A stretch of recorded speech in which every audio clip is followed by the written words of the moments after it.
Sa ngalan ng Ama at ng Anak at ng Espiritu Santo, Amen. sumainyo ang Panginoon. At sumaiyo rin. Mga kapatid, aminin po natin ang ating mga kasalanan upang marapat tayong gumanap sa banal na pagdiriwang.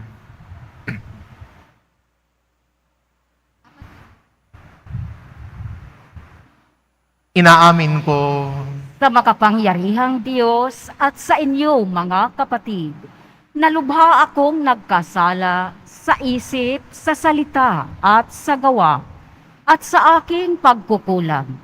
Kaya isinasamo ko sa mahal na Birheng Maria, sa lahat ng mga anghel at mga banal, at sa inyo mga kapatid, na ako'y ipanalangin sa Panginoong ating Diyos. kaawaan tayo ng makapangyarihan Diyos, patawarin tayo sa ating mga kasalanan, at patnubayan tayo sa buhay na walang hanggan. Amen.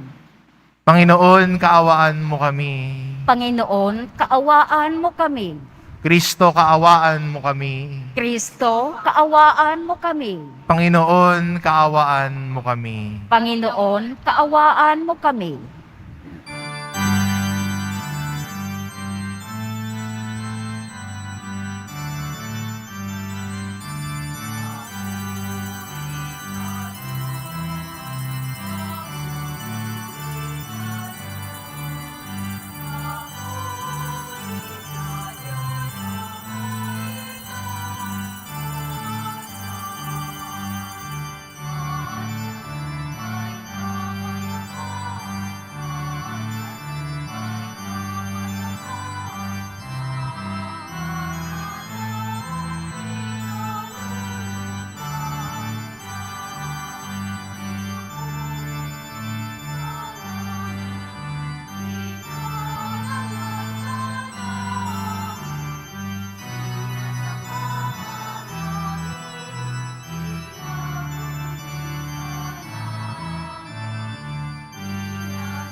Manalangin tayo.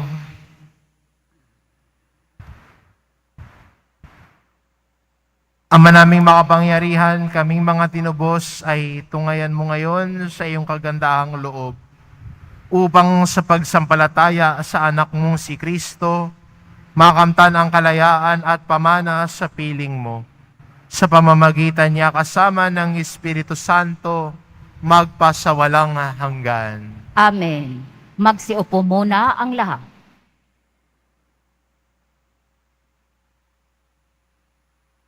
Pagbasa mula sa mga gawa ng mga apostol.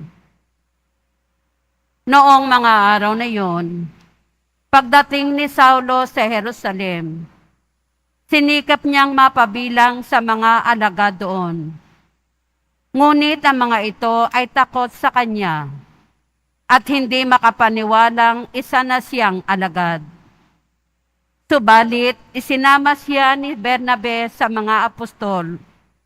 Isinalaysay niya sa kanila kung paano napakita ang Panginoon kay Saulo at nakipag-usap dito nang ito'y nasa daan. Sinabi rin niyang si Saulo'y buong tapang na nangaral sa Damasco sa pangalan ni Jesus. At mula noon, si Saulo'y kasama-sama nila sa Jerusalem at buong tapang na nangangaral doon sa pangalan ng Panginoon. Nakipag-usap din siya at nakipagtalo sa mga Helenista, kaya tinangka nilang patayin siya. Nang malaman ito ng mga kapatid, dinala nila si Saulo sa Caesarea at pinauwi sa Tarso. Kaya't naging matiwasay ang simbahan sa buong Judea, Galilea at Samaria. Ito'y tumatag at lumaganap sa tulong ng Espiritu Santo at namuhay na may pagkatakot sa Panginoon. Ang salita ng Diyos. Salamat sa Diyos. Pupurihin kita poon, ngayong kami natitipon. Pupurihin kita poon, ngayong kami natitipon. Sa harap na masunuring mga lingkod mong hinirang, ang handog na panata ko ay doon ko iaalay. Magsasawa sa pagkain yaong mga nagdarahop. Aawit ng pagpupuri, ang sa Diyos ay dudulog. Buhay nila ay uunlad, sasagana silang lubos. Popurihin kita poon, ngayong kami natitipon. Sa dakilang Panginoon, ang lahat ay magbabalik. Ang lahat ng mga lahi ay sasambang may pag-ibig. Mga ngayupapang lahat ang palalot mayayabang. Ang lahat ng mga tao ay yuyuko sa may kapal. Ang narito sa daigdig, na nilikhang mamamatay.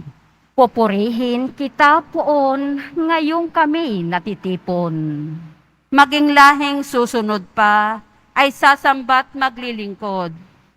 At mayroong mga ngaral sa kanila tungkol sa Diyos. Sa lahat ng sisilampay, ganito ang ihahayag. Sa mahinirang niyang bansa, ay Panginoon ang nagligtas. Pupurihin kita poon, ngayong kami natitipon.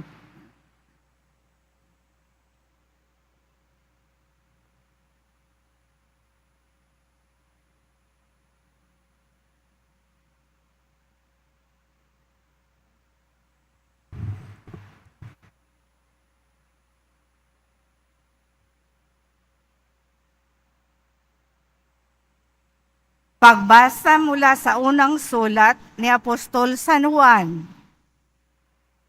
Mga anak, huwag tayong umibig sa pamamagitan ng salita o wika lamang. Ipakita natin ang tunay na pag-ibig sa pamamagitan ng gawa. Dito natin makilalang tayo na sa panig ng katotohanan at matatahimik ang ating budhi sa harapan ng Diyos sakali mang tayo'y usigin niyon. Sapagkat ang Diyos ay higit sa ating budhi at alam niya ang lahat ng bagay. Mga minamahal, kung hindi tayo inuusig ng ating budhi, panatag ang ating loob na makalalapit sa Diyos. Tinatanggap natin ang anumang ating hingin sa Kanya, sapagkat sinusunod natin ang Kanyang mga utos at ginagawa ang nakalulugod sa Kanya. Ito ang Kanyang utos.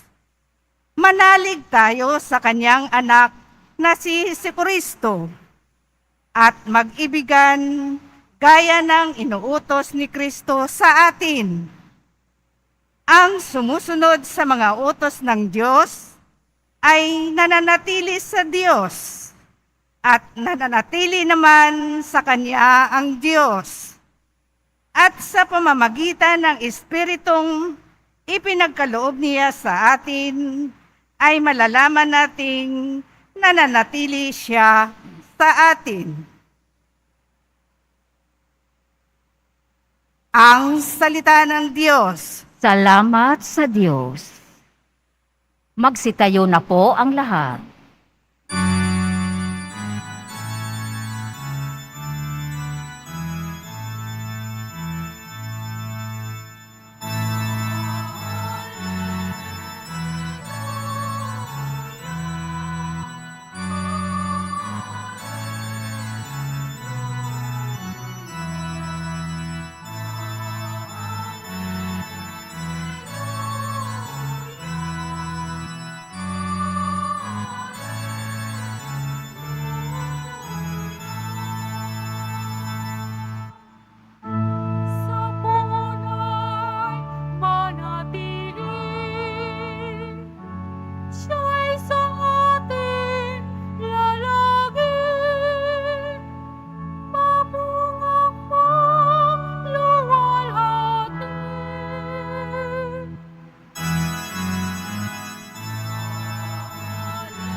Sumainyo ang Panginoon.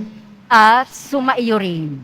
Ang mabuting balita ng Panginoon ayon kay San Juan. Papuri sa iyo, Panginoon. Noong panahong iyon, sinabi ni Jesus sa kanyang mga alagad, "Ako ang tunay na puno ng ubas at ang aking ama ang tagapag-alaga." Pinuputol niya ang bawat sangang hindi namumunga at kanya namang pinuputulan at nililinis ang bawat sangang namumunga upang lalong dumami ang bunga. Naninis na kayo sa pamamagitan ng salitang sinabi ko sa inyo. Manatili kayo sa akin at mananatili ako sa inyo. Hindi makapamumunga ang sangang hindi nananatiling nakakabit sa puno. Gayon din naman, hindi kayo makapamumunga kung hindi kayo mananatili sa akin. Ako ang puno ng ubas, kayo ang mga sanga. Ang mananatili sa akin at ako sa kanya, ang siyang namumunga ng sagana, sapagkat wala kayong magagawa kung kayo'y hiwalay sa akin. At hindi nananatili sa akin, ay itatapon at matutuyo gaya ng sanga. Ang gayong mga sanga ay titipunin at susunugin. Kung nananatili kayo sa akin at nananatili sa inyo ang mga salita ko, hingin ninyo ang inyong maibigin at ipagkakaloob sa inyo. Napararangalan ng Ama kung kayo'y namumunga ng sagana at sa gayo'y na patutunayang mga alagad ko kayo. Ang mabuting balita ng Panginoon. Pinupuri ka namin, Panginoong Hesukristo. Magsiupo muna ang lahat.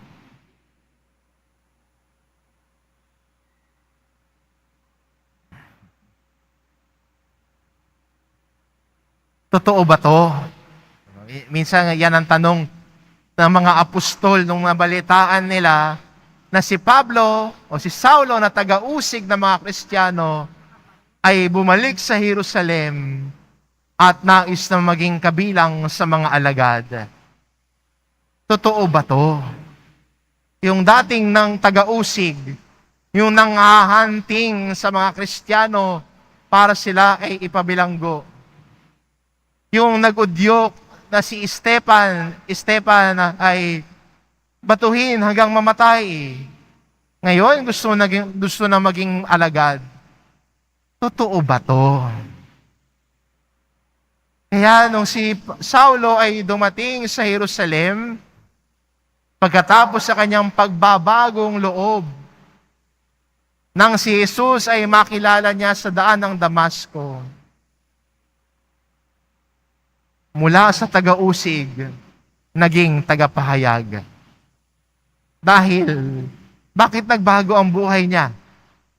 Dahil nakilala na niya si Kristo. Yung Diyos na nagpakita sa kanya sa daan, ang una niyang tanong, sino ho kayo? Yan yung unang tanong ni Pablo nung nagpakita sa kanya si Jesus eh. Sino ho kayo? At sinabi niya, ako si Jesus, ang iyong inuusig. Si Jesus nagpakilala sa kanya. At ganoon din naman sa buhay natin bilang Kristiyano. Ang una nating tanong, sino siya?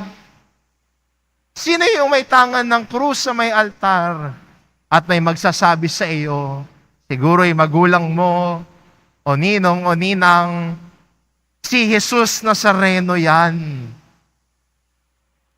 Ituturo tayo para makilala si Jesus. At yung paglalakbay ni Pablo, hindi naman agad niyang nakilala si Jesus.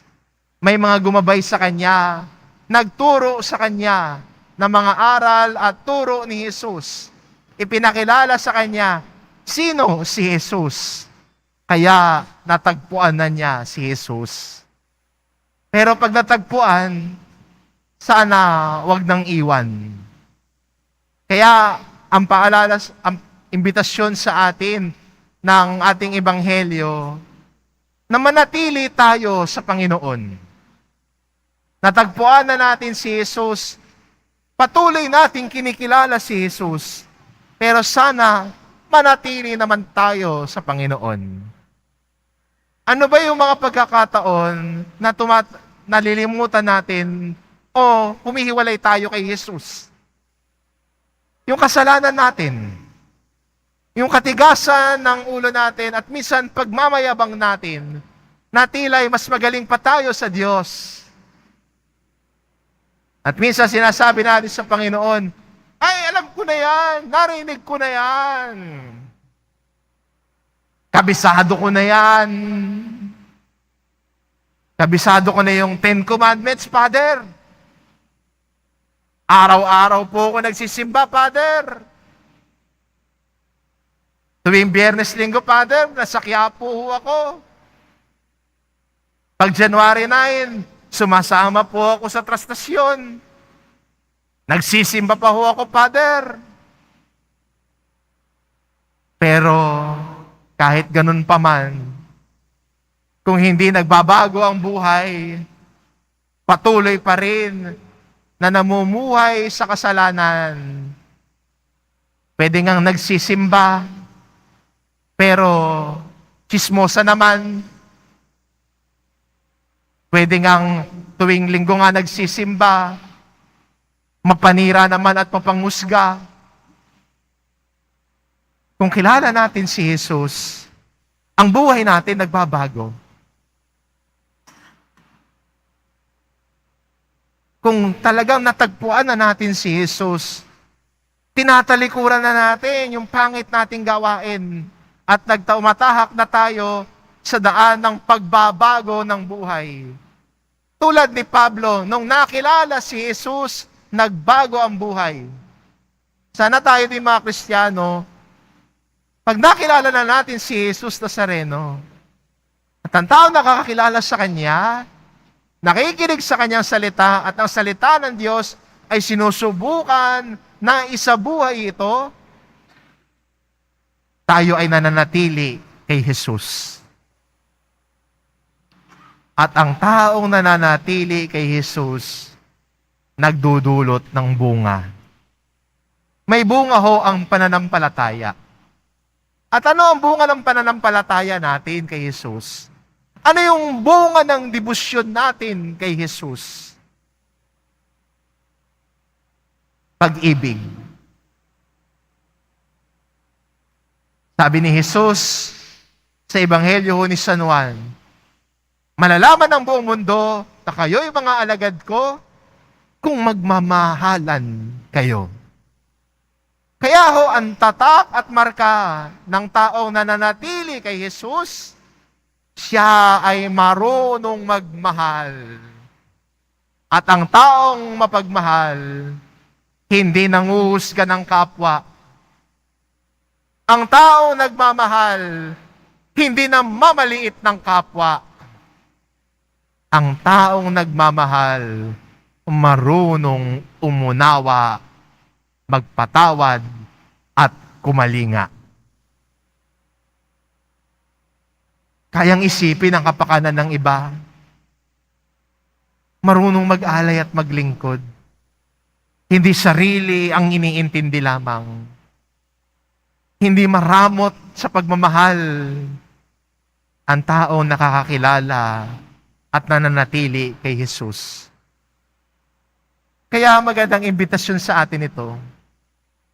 Kilala natin at kilalanin natin si Jesus. Pakinggan natin ang kanyang mga aral at turo.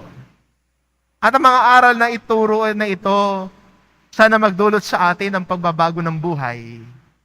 Pagtalikod sa kasalanan, pagtalikod sa dating gawain, at lumakad sa pagpapanibago ng ating buhay dahil si Jesus na ang sinusundan natin. At dahil sa pananampalataya natin, nagdudulot tayo ng bunga bilang Kristiyano. At ang bunga natin na mga Kristiyano ay pagmamahal. Ang tanda ng bawat Kristiyano at malalaman na tayo tagasunod ni Kristo kung marunong tayong magmahal sa kapwa natin. Kung marunong tayong magmahal. At hindi ba yan ang pinakita sa atin ni Jesus? Pinakita sa atin ni Jesus ang tanda ng dakilang pag-ibig. Kung paano niya inaalay ang sarili niyang buhay sa krus para sa ating kaligtasan. At hindi ba ganon ang pagmamahal? Handang magbigay, handang mag-alay. Iniisip kung ano makukuha. Iniisip kung anong maiaalay. Ang taong nananatili kay Jesus, sinusundan at tinutularan si Jesus. Ang bunga niya ay ang pag-ibig ni Jesus. At maganda sanang imbitasyon at hamon ito sa atin bilang Kristiyano po ngayon na sa ating pamumuhay, sa ating pamumuhay at paglalakbay bilang Kristiyano, tayo ay maging larawan at tanda ng pag-ibig ng Diyos. Dahil nananatili tayo sa Kanya. Natagpuan na natin si Jesus. Huwag nating iwan si Jesus. Natagpuan natin si Jesus. Hayaan natin ang sarili natin na samahan si Jesus at kasama si Jesus sa paglalakbay natin araw-araw. Ang bunga natin ay pag-ibig. Amen. Magsitayo na po ang lahat.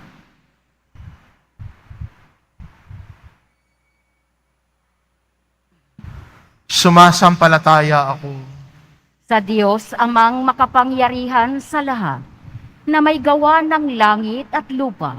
Sumasampalataya ako kay Hesu Kristo, iisang anak ng Diyos, Panginoon nating lahat. Nagkatawang tao siya, lalang ng Espiritu Santo. Ipinanganak ni Santa Mariang Birhen, pinagpakasakit ni Poncio Pilato. Ipinako sa krus, namatay, inilibing. Nanaog sa kinaroroonan ng mga yumao. Nang may ikatlong araw, nabuhay na maguli. Umakyat sa langit, naluluklok sa kanan ng Diyos amang makapangyarihan sa lahat. Doon magmumulang paririto at huhukom sa nangabubuhay at nangamatay na tao. Sumasampalataya naman ako sa Diyos Espiritu Santo, sa banal na simbahang Katolika, sa kasamahan ng mga banal, sa kapatawaran ng mga kasalanan, sa pagkabuhay na muli ng nangamatay na tao, at sa buhay na walang hanggan. Amen. Minamahal ko mga kapatid, idalangin natin sa Ama na manatili tayong kaugnay kay Jesus, ang puno ng ubas at mamunga ng sagana. Idalangin natin, Panginoon, aming buhay, dinggin mo kami. Panginoon, aming buhay, dinggin mo kami. Naway panatilihin ng simbahang Katolika ang walang hanggang pag-ibig ng Diyos sa pamamagitan ng paglilingkod sa kanyang bayan. Manalangin tayo. Panginoon, aming buhay, dinggin mo kami.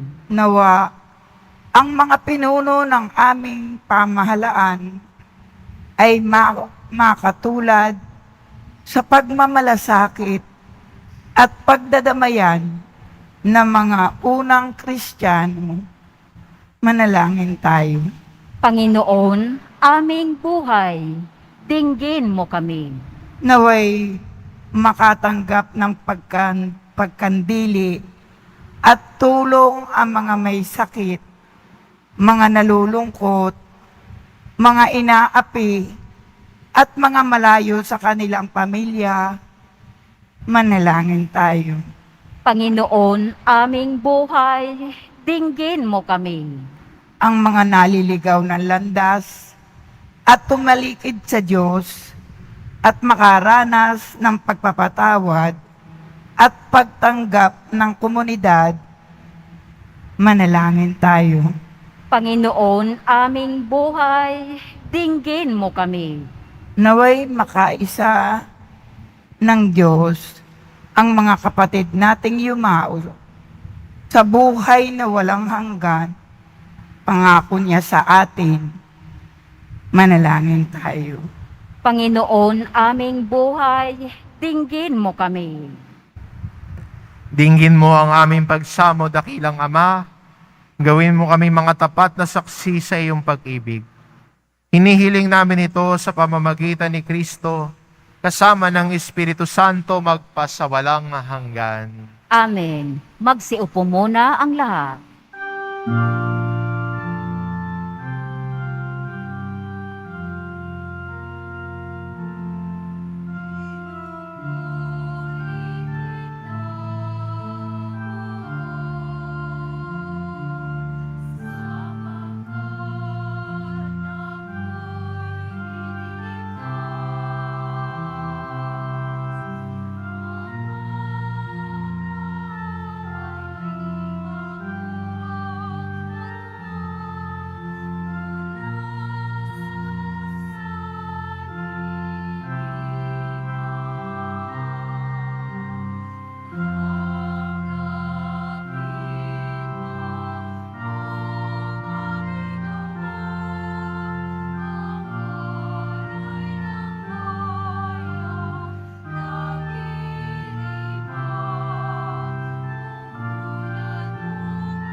Magsitayo na po ang lahat.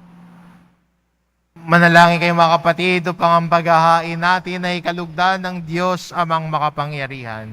Tanggapin nawa ng Panginoon itong paghahain sa iyong mga kamay, sa kapurihan niya at karangalan sa ating kapakinabangan at sa buong sambayanan niyang banal.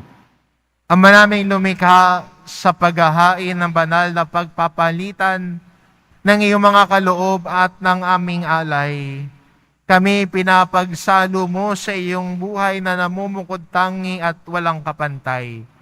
Ipagkaloob mo ang aming pakikinabang sa iyong pakikisamang aming maaasahan, ay siya ring umiral sa aming pamumuhay araw-araw. Sa pamamagitan ni Hesukristo, kasama ng Espiritu Santo, magpasawalang hanggan. Amen. Sumainyo ang Panginoon. At sumaiyo rin. Itaas sa Diyos ang inyong puso at diwa. Itinaas na namin sa Panginoon. Pasalamatan natin ang Panginoong ating Diyos. Marapat na siya ay pasalamatan. Ama naming makapangyarihan, tunay ngang marapat na ikaw ay aming pasalamatan ngayong ipinagdiriwang ang paghahain ng Mesiyas, ang maamong tupa na tumubos sa aming lahat.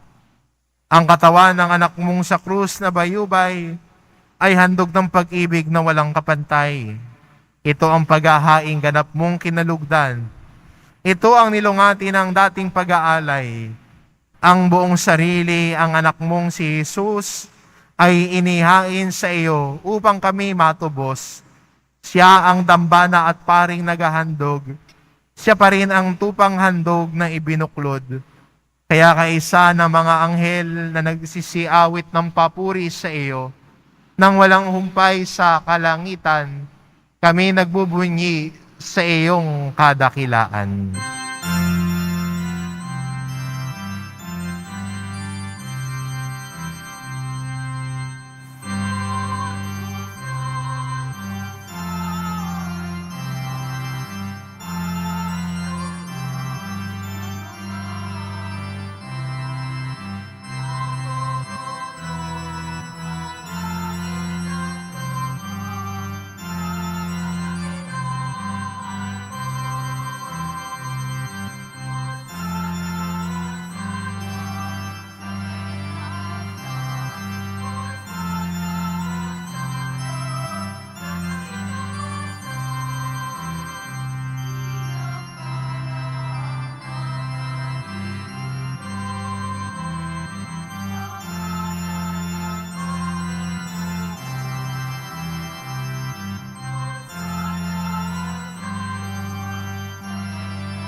Magsiluhod po ang lahat.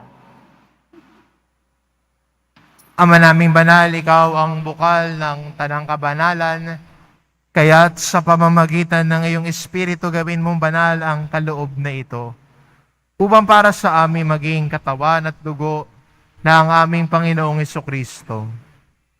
Bago niya pinagtiis ang kusang loob na maging handog, hinawakan niya ang tinapay, pinasalamatan kanya. Pinagati-hati niya iyon, iniabot sa kanyang mga alagad at sinabi, "Tanggapin ninyong lahat ito at kanin, ito ang aking katawan na ihahandog para sa inyo."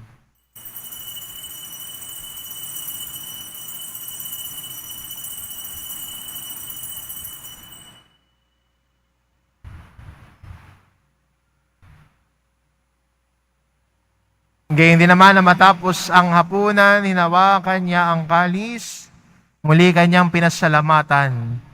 Iniabot niya ang kalis sa kanyang mga alagad at sinabi, "Tanggapin ninyong lahat ito at inumin.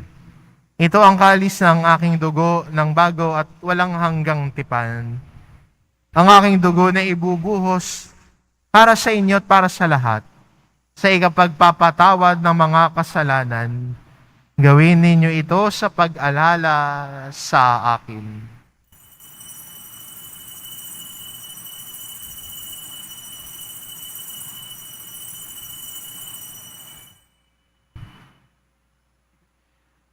Magsitayo na po ang lahat. Ipagbunyi natin ang misteryo ng pananampalataya. Si Kristo'y namatay, si Kristo'y nabuhay, si Kristo'y babalik sa wakas ng panahon. Ama, ginagawa namin ngayon ang pag-alala sa pagkamatay at muling pagkabuhay ng iyong anak. Kaya't inaalay namin sa iyo ang tinapay na nagbibigay buhay at ang kalis na nagkakaloob ng kaligtasan.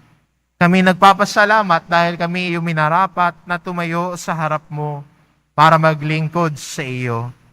Isinasamo namin kaming magsasalo-salo sa katawan at dugo ni Kristo ay mabuklod sa pagkakaisa sa pamamagitan ng Espiritu Santo. Ama, lingapin mo ang iyong simbahang laganap sa buong daigdig. Puspusin mo kami sa pag-ibig. Kaisa ni Francisco na aming Papa at ni Jose na aming Obispo at ng Tanang Kaparian. Alalahanin mo rin ang mga kapatid naming nahimlay na may pag-asang sila'y muling mabubuhay. Gayon din ang lahat ng mga pumanaw. Kaawaan mo sila at patuloyin sa iyong kaliwanagan. Kaawaan mo at pagindapatin kaming lahat na makasalo sa iyong buhay na walang wakas. Kaisa ng mahal na Birheng Maria na ina ng Diyos, ng kabiyak ng puso niyang si San Jose, kaisa ng mga apostol at ng lahat ng mga banal na namuhay dito sa daigdig ng kalugod-lugod sa iyo. Maipagdiwang nawa namin ang pagpupuri sa ikararangal mo sa pamamagitan ng iyong anak na aming Panginoong Hesu Kristo. Sa pamamagitan ni Kristo, kasama niya at sa Kanya, ang lahat ng parangal at papuri ay sa iyo, Diyos amang makapangyarihan, kasama ng Espiritu Santo magpasawalang hanggan.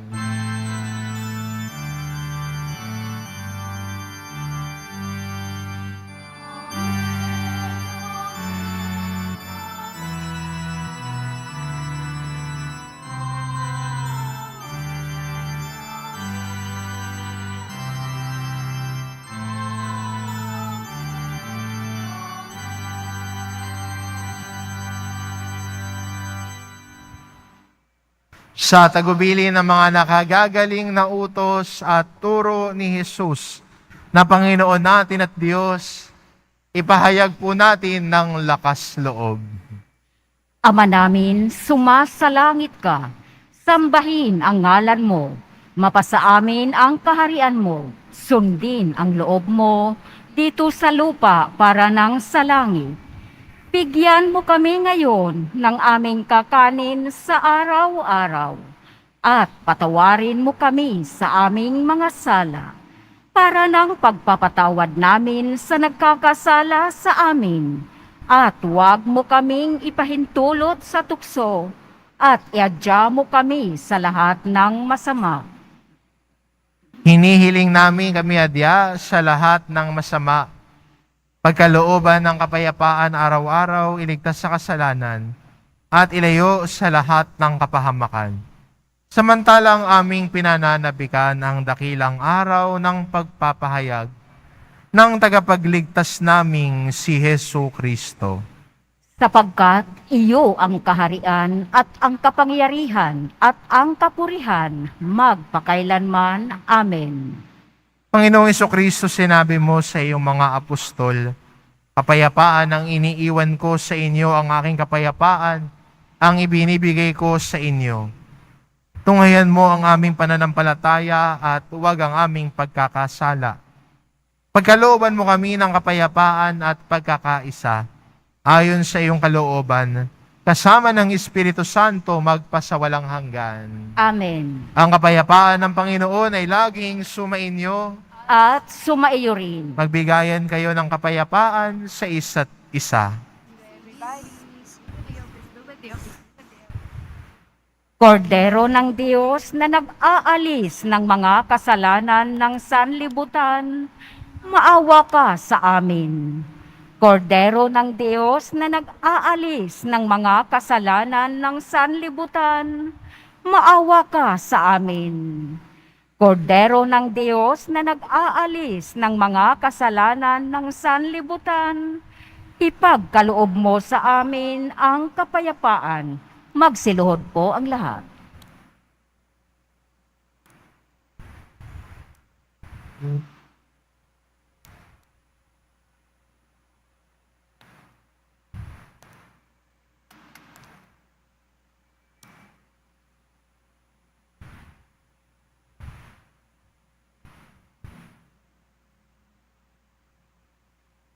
Ito ang kordero ng Diyos, ito nag-aalis ng kasalanan ng sanlibutan. Mapalad ang mga inaanyayahan sa kanyang piging. Panginoon, hindi ako karapat-dapat na magpatuloy sa iyo, ngunit sa isang salita mo lamang ay gagaling na ako.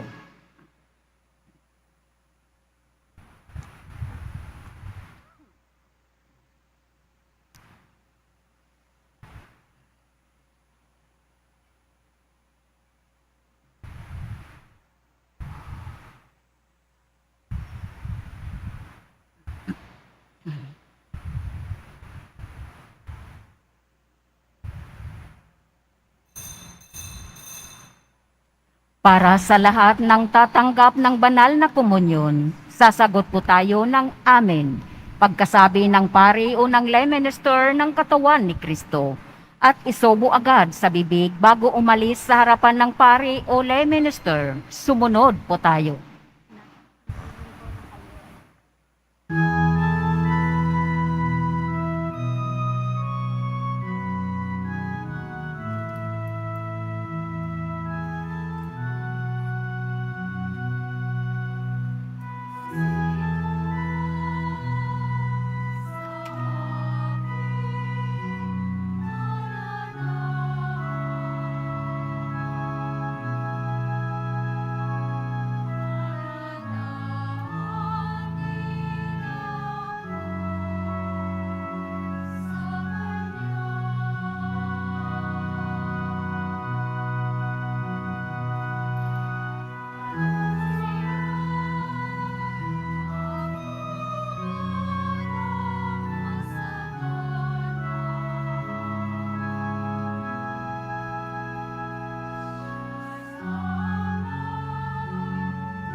Manalangin tayo.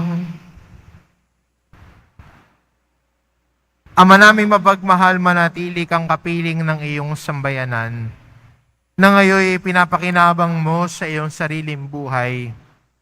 At gawin mo kaming pasulong na makahakbang mula sa dati naming pagkamakasalanan patungo sa pagbabago nagdudulot ng iyong kabutihan. Sa pamamagitan ni Hesukristo, kasama ng Espiritu Santo, magpasawalang hanggan. Amen. Sumainyo ang Panginoon. At sumaiyo rin. Mahal na pong Hesus Nazareno, inihayag mo sa pamamagitan ng krus ang walang maliw na pag-ibig ng Diyos sa sangkatauhan. Pakinggan mo ang kahilingan ng iyong angka na nagsusumamo sa iyo. Makamta nawa nila ang iyong katugunan at tanggapin ang kasagutan ng may utang na loob na tinatanaw. Basbasan din po ninyo ang mga may dala-dala nalang imahen at dasalan. Sa pamamagitan ng bendisyon na ito, naway maalala nila ang mga pangako nila noon sa binyag, na ikaw ang kanilang iibigin at paglilingkuran. Bilang Panginoon, magpasa walang hanggan. Amen.